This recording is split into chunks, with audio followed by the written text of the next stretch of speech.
Good morning everyone. आज के इस एडिटोरियल में हम लोग चर्चा करने वाले हैं T20 वर्ल्ड कप 2021 के बारे में। और ये जो टॉपिक है द हिंदू का सेकंड एडिटोरियल के रूप में आया है। फर्स्ट एडिटोरियल को मैंने आज छोड़ दिया है, डिस्कस करेंगे सेकंड एडिटोरियल के बारे में, क्योंकि ये अभी करेंट टॉपिक है और हाल फिलहाल में ये जो जितने भी इससे रिलेटेड घटनाक्रम है उसके बारे में हम लोग आसानी से समझ सकते हैं और आप भी इसमें इंटरेस्टेड होंगे, आप जानते भी होंगे। जैसा कि आपको पता है कि T20 वर्ल्ड कप की शुरुआत हमारे लिए 24 अक्टूबर 2021 को हुआ, जब भारत और पाकिस्तान के बीच में पहला मैच खेला गया, जिसमें भारत की बुरी तरह से हार हुई। मैं कहना नहीं चाह रहा हूं, लेकिन कहना पड़ रहा है। और उसके बाद से ही हमारा न्यूजीलैंड के साथ भी मैच हुआ, उसमें भी भारत को हाथ लगी। उसके बाद जो भी अच्छा परफॉर्मेंस कहे या बुरा परफॉर्मेंस कहे, जो छोटी टीमों के खिलाफ अच्छी रही, लेकिन भारत सेमीफाइनल में अपना जगह नहीं बना पाया था। ये कई मायने में ये टॉपिक ज़्यादा इम्पॉर्टेंट है, क्योंकि इस बार हम लोगों ने देखा कि ऑस्ट्रेलिया फिर से उभर करके सामने आई। हालांकि ऑस्ट्रेलिया कई ऐसे ट्रॉफी जीत चुकी है, बट T20 वर्ल्ड कप में शायद इसका ये पहला ट्रॉफी है। तो जो ऑस्ट्रेलिया लड़खड़ाती हुई नज़र आ रही थी, फिर से एक बार उभर करके सामने आई। पहली बात तो ये है। दूसरी बात, एज़ यूजुअल न्यूजीलैंड फाइनलिस्ट रहते हुए भी फाइनल मैच में हार गई। 2019 में भी ऐसा ही हुआ था वर्ल्ड कप में। यहाँ पे भी अनफॉर्चुनेटली इस न्यूजीलैंड को हार ही हाथ लगी थी। फिर एक बार इतिहास दोहराया गया और फिर उसको हार ही हाथ लगी। तो ये सब कहानी इसके बारे में है।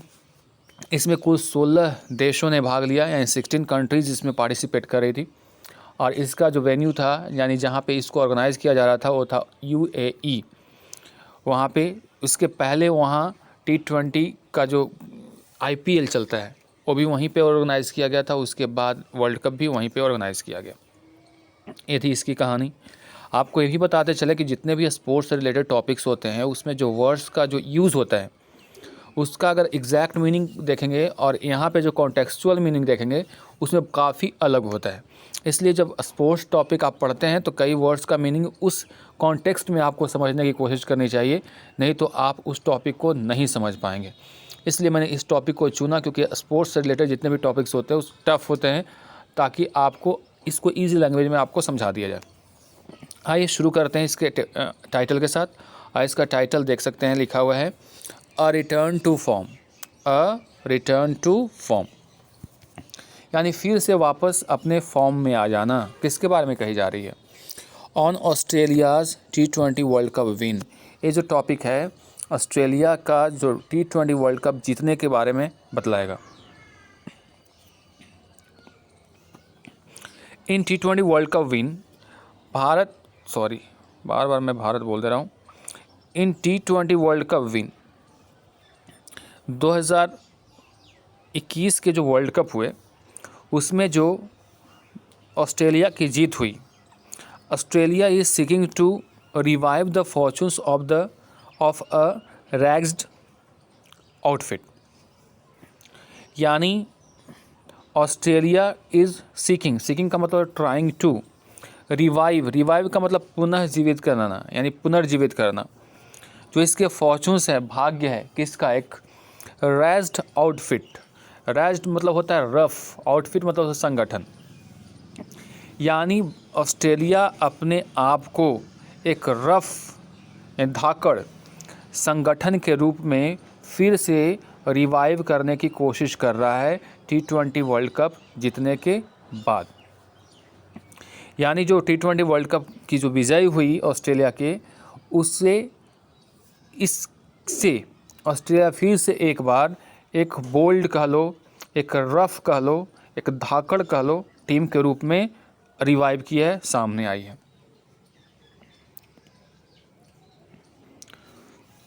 ऐसे अगर मीनिंग देखेंगे इसका, तो रगेड इसको पढ़ते हैं। रगेड का मतलब होता है र्यूड होता है, रफ होता है, लेकिन यहाँ पे एक धाकड़ के सेंस में रफ जैसा होता है वैसा सेंस में समझो। ऑस्ट्रेलियाज़ रिटरेशन का मतलब क्या होता है? पुनरावृत्ति होता है। Of its cricketing prowess, prowess का मतलब क्या होता है? कुशलता। वाज द ओवरवेलमिंग, ओवरवेलमिंग का मतलब क्या हुआ? बहुत ही शानदार थीम, विषय of the latest ICC 2020 world cup, यानी ऑस्ट्रेलिया का फिर से क्रिकेट में वापसी यानी पुनरावृत्ति, उसकी कुशलता की अगर बात करें तो वाज द ओवरवेलमिंग थिंग। इस ICC World cup 2020 world cup का जो विषय था वो विषय ये था कि ऑस्ट्रेलिया फिर से क्रिकेटिंग प्रोग्रेसिंग में वापस आ गया है, यानी फिर से वो पुनरावृत्ति करना शुरू कर दिया है। एक ज़माना हुआ करता था कि ऑस्ट्रेलिया चाहे कोई भी वर्ल्ड कप हो ऑस्ट्रेलिया जीतती थी, बीच में ब्रेक लगा, लेकिन फिर से एक बार ऑस्ट्रेलिया अपनी कुशलता को साबित कर दिया ICC 2020 वर्ल्ड कप को जीत करके। इसलिए कहा गया Australia's reiteration of its cricketing prowess. Australia का जो रिटरेशन है, पुनरावृत्ति है इसके क्रिकेटिंग कुशलता की, यही T20 वर्ल्ड कप का एक बहुत बड़ा थीम है। थीम का मतलब क्या हुआ? विषय है। After the domination of the West Indies when in the 1990s, 1990 के बाद जब वेस्ट इंडीज़ जो थी उसका डोमिनेशन हुआ करता था वेस्ट इंडीज़ का, वो वेन हो गया। वेन का मतलब क्या हुआ? वेन का मतलब ख़त्म हो गया, कम हो गया। यानी 1990s में जब वेस्ट इंडीज़ का दबदबा, डोमिनेशन का मतलब क्या हुआ? दबदबा जब कम होने लगा, it was Australia that claimed top dollar in the willow game before England. तो ये ऑस्ट्रेलिया ही था जिसने इस तरह के खेल में अपने आप को इंग्लैंड, इंडिया और न्यूजीलैंड के बीच में सबसे टॉप पे रखा। India and New Zealand at varying points highlighted their superiority. उसी समय जो इंग्लैंड हो गया, इंडिया हो गया, न्यूजीलैंड, ये सारे भी अपने सुपीरियरिटी को दिखाए। उनमें से सबसे टॉप पे ऑस्ट्रेलिया था 19 के दशक में। उसके पहले वेस्ट इंडीज़ का खौफ हुआ करता था सारे टीमों को, लेकिन 1990 के बाद उसका दबदबा कमने लगा और ये जो भार है वो किसने उठाया? ऑस्ट्रेलिया ने। ये अपने आप को टॉप डॉलर पे रखा, यानी अपने आप को ऊंचाई पे रखा। वहीं उसके सामने इंग्लैंड है, इंडिया है, न्यूजीलैंड है, अलग अलग मौक़ों पे उन्होंने भी अपनी सुपीरियरिटी को साबित किया है। ये थी कहानी ऑस्ट्रेलिया की। टू मेक इट वर्स, और तब ये और बुरा हो गया। किसके बारे में बात हो रही है? ऑस्ट्रेलिया के बारे में। द 2018 बॉल टेम्परिंग कंट्रोवर्सी, 2018 में एक बॉल के साथ छेड़छाड़ करने को लेकर के कंट्रोवर्सी हुई थी। कंट्रोवर्सी का मतलब विवाद पैदा हुआ था। इसने स्लाइड का मतलब क्या होता है? मतलब उसको पूरी तरह से किसी की छवि को धूमिल कर देना कह सकते हो। यानी ऑस्ट्रेलिया की जो छवि है, रेपुटेशन है, उसको क्या कर दिया? कलंकित कर दिया, धूमिल कर दिया। यानी 2018 में जो बॉल टेम्परिंग का मामला था, यानी बॉल के साथ छेड़छाड़ करने का जो मामला था, उसकी वजह से ऑस्ट्रेलिया की जो रेपुटेशन है वो कलंकित हो गई। एंड एट होम, और घर में ही, twice it lost test series to India, 2 बार भारत से टेस्ट सीरीज हार गई थी। Its recent performances were middling, और हाल फिलहाल के जो उसके परफॉर्मेंस थे वो उतना खास नहीं थे, मध्यम दर्जे के थे। मिडलिंग का मतलब क्या हुआ? मध्यम दर्जे के थे। But when frenetic cricket become intrinsic to United Arab Emirates, जब फरेंटिक मतलब होता है एकदम पूरा पागलपन वाला क्रिकेट शुरू हुआ, कहाँ? इंसिडेंटिंग का मतलब होता है उसके अंदर।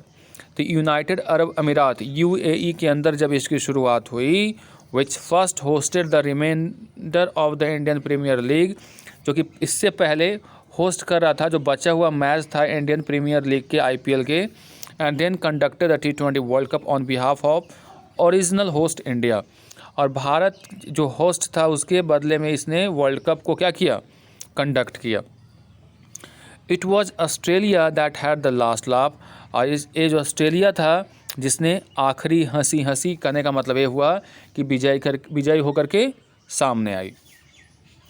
फिर समझते हैं कि अगर हम लोग ऑस्ट्रेलिया की बात करें तो 1990 की बात करें 1990 में, तो उससे पहले तक वेस्ट इंडीज़ का दबदबा था। उसके बाद जब 1990s में वेस्ट इंडीज़ का दबदबा ख़त्म होने लगा तो उस समय ऑस्ट्रेलिया सबसे ऊपर आया। हालांकि भारत उसको बीच बीच में, भारत, न्यूजीलैंड, इंग्लैंड, ये सब जितने भी थे अपने अपने कई मौक़ों पे साबित अपनी सुपीरियरिटी को किया, लेकिन ऑस्ट्रेलिया सबसे आगे चल रहा था। लेकिन उसके बाद का जो फेज़ आया ऑस्ट्रेलिया के लिए कुछ अच्छा नहीं था। हाल फिलहाल की अगर घटनाओं पे प्रकाश डालें तो 2018 में ही इसके ऊपर बॉल टेम्परिंग का एक मुद्दा आया था और जिसकी वजह से इसकी छवि काफ़ी ख़राब हो गई थी। उसके बाद भारत के साथ 2 बार ऑस्ट्रेलिया में अगर मैच हुआ था इसका टेस्ट क्रिकेट, उसमें वो हार गई भारत से। उसके बाद इसकी स्थिति कुछ अच्छी नज़र नहीं आ रही थी, मध्यम दर्जे का इसका परफॉर्मेंस चल रहा था। लेकिन जब यूएई, जहाँ पे भारत की तरफ से ओरिजिनल इसका होस्ट कौन है, अगर पूछा जाएगा कि original host T20 world cup 2021 का कौन है, तो इंडिया। लेकिन कोरोना की वजह से इसको कहाँ ऑर्गेनाइज़ किया गया था, यूएई में, वहाँ पे जीत करके सामने आई है। अब बात करते हैं इसके टीम के बारे में। ऑस्ट्रेलिया की टीम कैसे जीत दर्ज कर ली। एरन फिंच यहाँ पे कैप्टन थे, इसके फिंच कैप्टन थे। मेन इनके जो आदमी हैं यानी इनके जो प्लेयर्स हैं, won the championship on Sunday after defeating New Zealand in the final, and it received a welcome return to form and supremacy of a razzed outfit seeking a turn around in its fortunes. Aaron Finch के द्वारा lead की गई जो उनकी team थी उसने championship जीत ली और New Zealand को हरा करके फाइनल में, और दर्शाया, रिवील्ड का मतलब क्या, दिखाया, a welcome return to form, कि वापस फिर से वही फॉर्म में लौट गए हैं जो इनकी सुप्रीमेसी हुआ करती थी, दबदबा हुआ करती थी। किस रूप में, एक रैग्ड का मतलब बताया था, रेजेड का मतलब होता है जो रफ धाकड़ टीम के तौर पे सामने आई, और इन्होंने देखा कि अब इसका जो भाग्य है फिर से टर्न अराउंड हो रहा है, फिर से इसके फेवर में आता हुआ दिख रहा है। ऑस्ट्रेलिया का दबदबा फिर देखने को मिल रहा है। डेविड वार्नर, आपको पता है कि जब हैदराबाद के लिए खेल रहे थे वार्नर, तो इनका परफॉर्मेंस कुछ अच्छा नहीं था आईपीएल में, जिसके वजह से उनको कई मौक़ों पे बैठना भी पड़ गया था। और जैसे ही अपने टीम के लिए इन्होंने खेलना शुरू किया तो तबातोड़ ये रन बनाना शुरू किया। तो डेविड वार्नर के जो रन्स थे, मिचेल मार्श का जो इसको बोलते हैं चुटराफ, इसका मतलब ये होता है कि आप एक तरह का जो पद्धति है एक खेल का। मैथ्यू वेड्स जिन्होंने बहुत ही इंपॉर्टेंट रोल अदा की थी पाकिस्तान के खिलाफ, मैथ्यू वेड्स पायरोटेक्निक्स का मतलब होता है विस्फोटक बल्लेबाजी, specially in the semifinal against Pakistan, semifinal के मैच है पाकिस्तान के खिलाफ, मैथ्यू वेड की जो विस्फोटक पारी थी। एंड एडम्स जंपा गिल का मतलब क्या होता है, चतुराई। All combined to propel Australia to the pinnacle in the T20 format. और सब को मिला करके ये प्रोपेल किया, प्रोपेल का मतलब होता है to cause somebody to do something, है ना। प्रोपेल किया ऑस्ट्रेलिया को, यानी सक्षम बनाया ऑस्ट्रेलिया को to the pinnacle in the T20 format. Pinnacle का मतलब होता है सबसे ऊंची स्तर पर, यानी इसको जीतने में सबसे बड़ा रोल किसका रहा, वार्नर्स के रन का, मिचेल हास का जो चुटपा है उसका, और मैथ्यू वेड्स का जो पायरोटेक्निक्स है यानी जो विस्फोटक बल्लेबाजी है उसका, ये सब मिला करके ऑस्ट्रेलिया को जीतने में मदद किया।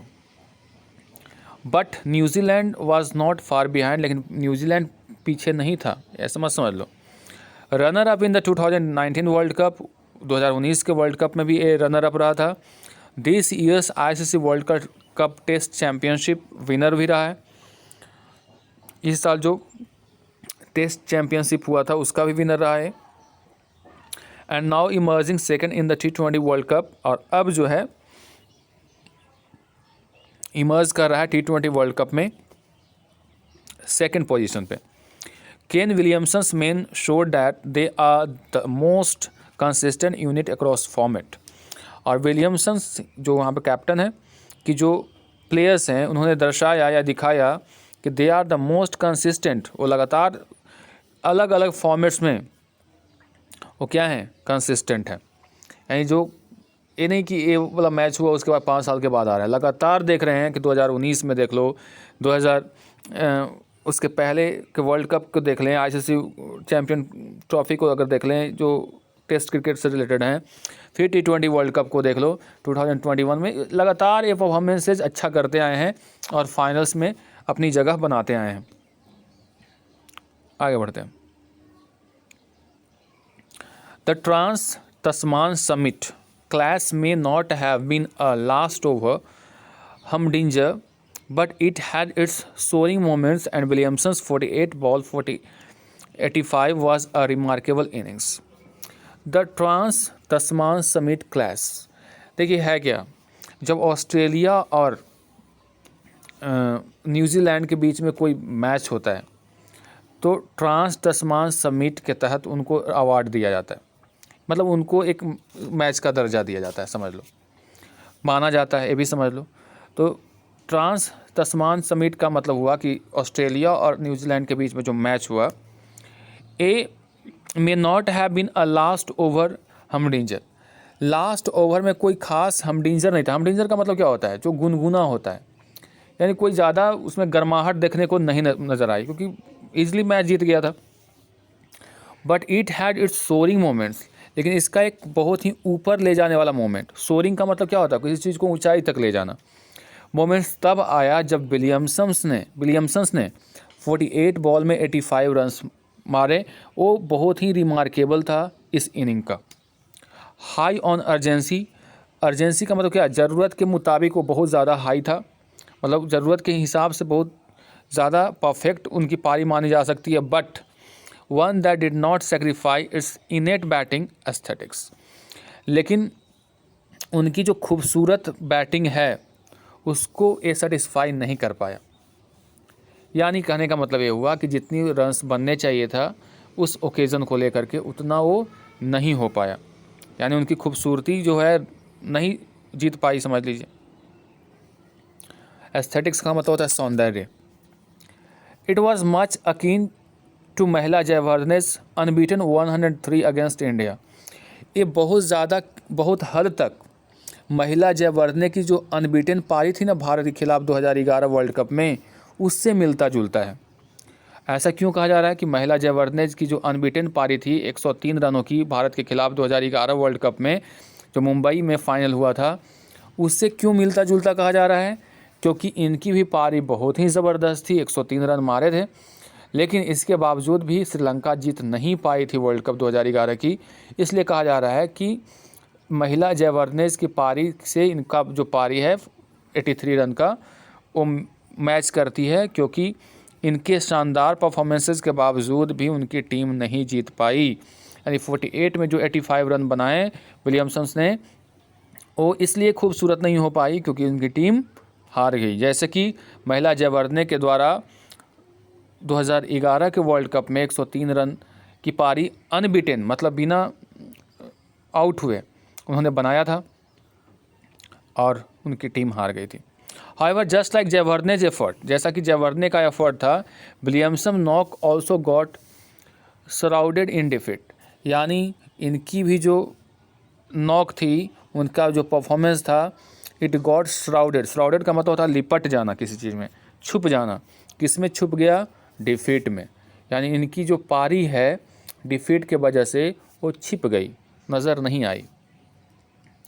If Australia and New Zealand prove to be the last two teams standing, अगर ऑस्ट्रेलिया और न्यूजीलैंड ये प्रूव करते हैं कि लास्ट दो टीम जो स्टैंड करते रह गए, credit is also due to Pakistan. अब ये किस वजह से मुमकिन हो पाया, पाकिस्तान की वजह से मुमकिन हो पाया। ऐसा कैसे?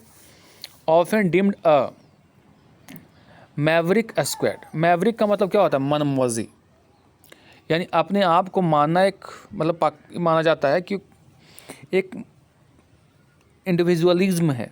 मरवेरिक का मतलब कर लो, यानी मनमौजी है। इधर सोर्स और क्रैश लैंड्स, चाहे तो ये तो बहुत आगे जाता है या फिर ये पूरी तरह से क्रैश कर जाता है।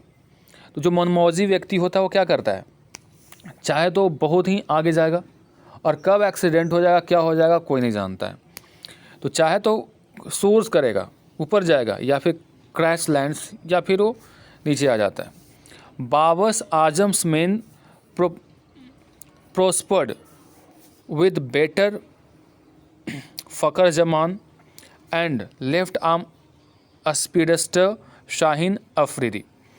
जो बाबर आजम की थीम थी एक आधी तूफान की तरह थी, एक मनमौजी टीम थी, एक कह लो इंडिविजुअल तौर पे अगर देखें, इंडिविजुअल का मतलब हुआ कि व्यक्तिगत तौर पे, तो उसमें कई ऐसे लोग जो थे अकेले अपने बुत्ते पे मैच को जिता सकते हैं। जैसे भारत के खिलाफ अगर बात करें तो जो वहाँ पे बॉलर थे शाहीन अफरीदी, उनका दबदबा रहा, कई मौके पे बाबर का दबदबा रहा, कई मौके पे जफ़र का रहा, फ़खर जमान का रहा। तो इन सब एक तरह से इंडिविजुअल ऐसे थे जो मैच विनर थे। तो फ़खर जमान ये सब की बदौलत अब अगर हम लोग बात करें तो इसके बदौलत रिवाइव कर पाई Pakistan. On the flip side अगर हम लोग दूसरे साइड में देखें, the exit of defending champion West Indies, और एक डिफेंडिंग चैम्पियन जो पिछले साल का जो विनर था पिछले बार का, इस बार इस तरह से वो निकली है यहाँ से जिसको किसी को पता ही नहीं चला। एंड इंडियाज शॉकिंग आउस्टर, अब भारत का जो शॉक करने वाला जो आउस्टर था, बाहर जाना था, उसके बाद फिर रिटायरमेंट की बात करें, रिटरेटेड स्पोर्ट्स अनप्रेडिक्टेबिलिटी, जिसने फिर से दोहराया है कि स्पोर्ट्स में कुछ भी नहीं कहा जा सकता है, यानी कोई प्रेडिक्टेबल है ही नहीं कि क्या होगा। पहले हम लोग बोल रहे भारत कभी सोच सकता था कि जो सेमीफाइनल में भी जगह नहीं बना पाएगी, ऐसा नहीं सोचा जा सकता था। उसी प्रकार वेस्ट इंडीज़ जो चैंपियन रही पिछले बार की, इस बार ऐसे निकल गई जैसे किसी को पता ही नहीं चला। तो ये दोहराता है, रिटरेट करता है, दोहराता है कि स्पोर्ट्स में क्या है, अनप्रेडिक्टेबिलिटी है, जिसके बारे में आप पहले से प्रेडिक्शन नहीं कर सकते हैं। It was the end of an era for the West Indies, West Indies के लिए एक एरा की समाप्ति के जैसा था। And some of its T20 stars like Dwayne Bravo and Chris Gayle's walking into the sunset, और इसलिए कहा जा रहा है कि इनके कुछ जो खिलाड़ी हैं जैसे कि डेविन ब्रावो हो गए हैं, फिर क्रिस गेल, ये सब स्टार खिलाड़ी थे वहाँ के, उन्होंने रिटायरमेंट अनाउंस कर दिया है। वॉक इनटू द सनसेट का मतलब क्या होता है, उसका अस्त हो चुका है। While India's meltdowns against Pakistan and New Zealand jinxed its campaign, और भारत का पाकिस्तान और न्यूजीलैंड से हार जाना इसके कैंपेन के लिए क्या साबित हुआ, जिंक्स्ड का मतलब बुरा साबित हुआ। Ever since it landed in England on June 3, जब से June 3 को इंग्लैंड में लैंड किया, India has been on the road with the IPL being part of the schedule, fatigue was evident within the ranks। यानी जब से अगर हम बात करें तो June 3 से इंग्लैंड में लैंड की है इंडिया, तब से लगातार ये मैचेस खेल रहे हैं। उसके बाद फिर IPL का मैच हो गया, जिसके वजह से थकान साफ दिख रही थी। But this edition was not just about winners and losers, ये जो T20 वर्ल्ड कप रहा 2021 का, वो केवल विनर्स और लूजर्स के लिए नहीं है, but also about Afghanistan turning up despite the turmoil back home and seeking relief through cricket. और एक केवल जीतने और हारने वालों की बात नहीं है, ये बात है अफ़गानिस्तान के बारे में भी, कि जिसने अपने घर में उथल पुथल के होने के बावजूद, टर्मोइल का मतलब होता है उथल पुथल के बावजूद भी टर्नअप हुआ, सामने आया, और ये क्रिकेट के लिए एक रिलीफ की बात है। इन्होंने ट्राई किया रिलीफ लेने का, किसके माध्यम से, क्रिकेट के माध्यम से, यानी क्रिकेट के माध्यम से थोड़ा सा रिलीफ वहाँ के लोगों को मिली होगी जब अफ़गानिस्तान टर्नअप हुई वर्ल्ड कप में और अच्छा परफॉर्मेंस की। ऐसा उसको ख़राब नहीं कर सकते हैं, बड़े बड़े टीमों को, तगड़ी टीमों को अच्छा से टक्कर दी। तो ये थी कहानी आज की, कि जीतने और हारने वाले का नाम आपको पता हो गया, लेकिन उसके पीछे कई चीज़ें हैं जो कि आपको समझने की ज़रूरत है। That's all for today, see you in the next video.